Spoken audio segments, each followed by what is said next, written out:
Привет, друзья! Сегодня вам хочу рассказать про самый универсальный инструмент для кондитера – это раздвижное кольцо. Меня зовут Юля, я являюсь преподавателем школы Кейка, и сейчас я вам расскажу, как всего лишь один инструмент может вам заменить целый набор колец для выпечки. В этом видео мы с вами разберем, какие есть фишки, лайфхаки и как его правильно использовать. Вообще, такое раздвижное кольцо очень сэкономит ваши деньги, особенно если вы новичок. Чем универсально раздвижное кольцо? Его можно использовать от определенного размера, как правило, это 14 или 16 самый маленький диаметр, и далее можно его раздвигать до 30 диаметра. То есть у вас автоматически появляется здесь кольцо 22, 24, 26 и так далее. И вам не нужно отдельно покупать вот такие цельные кольца. В чем его плюсы и в чем его минусы? Первое, это, конечно же, уже то, о чем я вам сказала. Вы сэкономите большое количество денег, особенно на первой стадии своего кондитерского дела. Именно с таких колец начался мой кондитерский путь. Я приобрела всего лишь 2 и пекла на них целых 2 года. Сейчас, конечно же, в моем арсенале очень много цельных колец, которые имеют определенный размер, но именно с таких начиналась моя кондитерская жизнь. В таких кольцах очень удобно собирать и стабилизировать бисквиты. Механизм со временем, конечно же, становится не очень стабильный и просто раздвигается кольцо. Для этого придумали вот такие вот металлические зажимы. Металлические зажимы продаются на маркетплейсах, в любых кондитерских магазинах, идут в комплекте с кольцами, либо можно их купить отдельно. Вы просто делаете нужный вам размер кольца и фиксируете его зажимом. Кстати, если у вас нет зажима, можно воспользоваться проволокой. У меня проволока для создания вафельных цветов. Вы просто берете 2 края и хорошо фиксируйте между собой.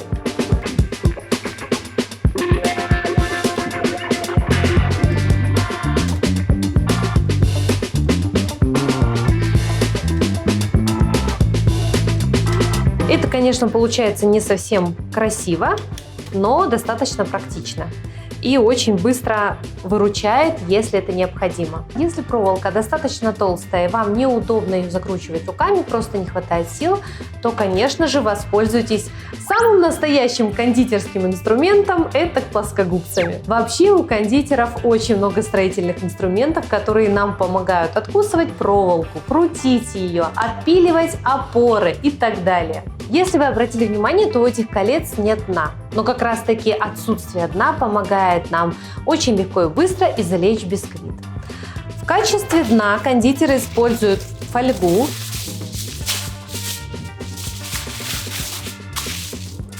Нам необходимо просто очень плотно обмотать кольцо фольгой.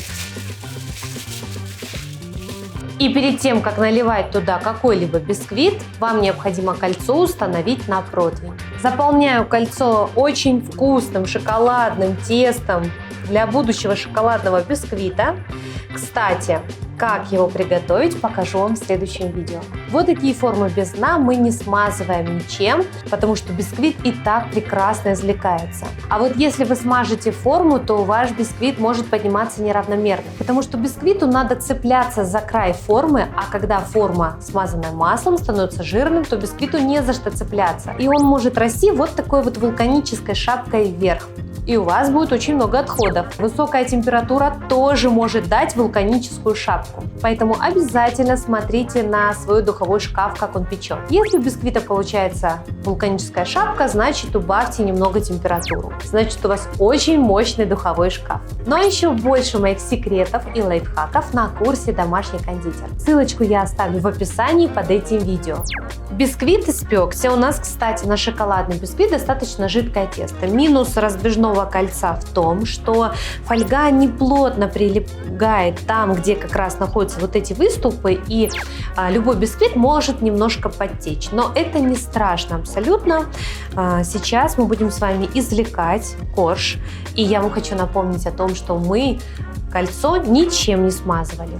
Я даже не буду его раскрывать. Я просто ножом прорезаю между бисквитом и кольцом. Делаю это достаточно плотно.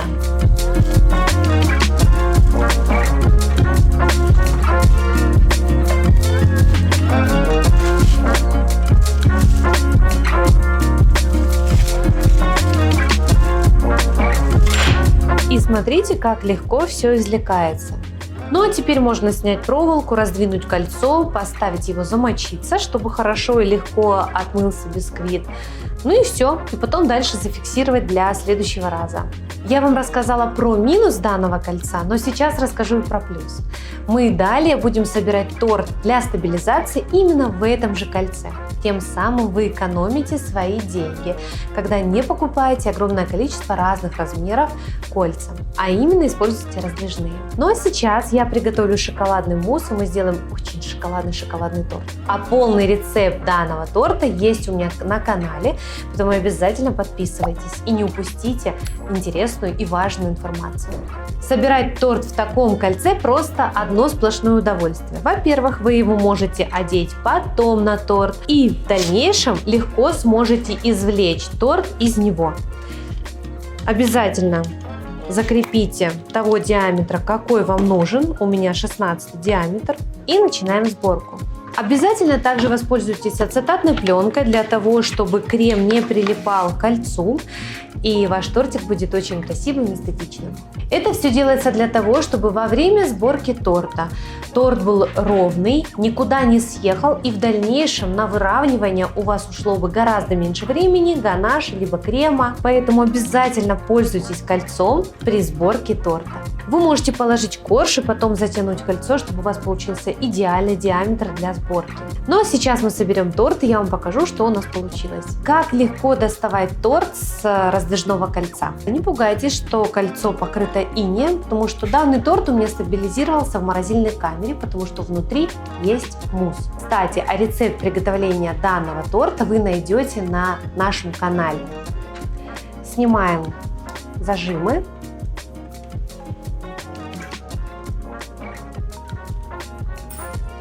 И раздвигаем кольцо. Как видите, раздвижное кольцо – это универсальный инструмент, занимает очень мало места и помогает вам не только испечь торт, но его и собрать и стабилизировать. Поэтому, если вы новичок, не тратьте свои деньги впустую, начинайте именно с раздвижных колец. Это мой вам совет. Всем пока!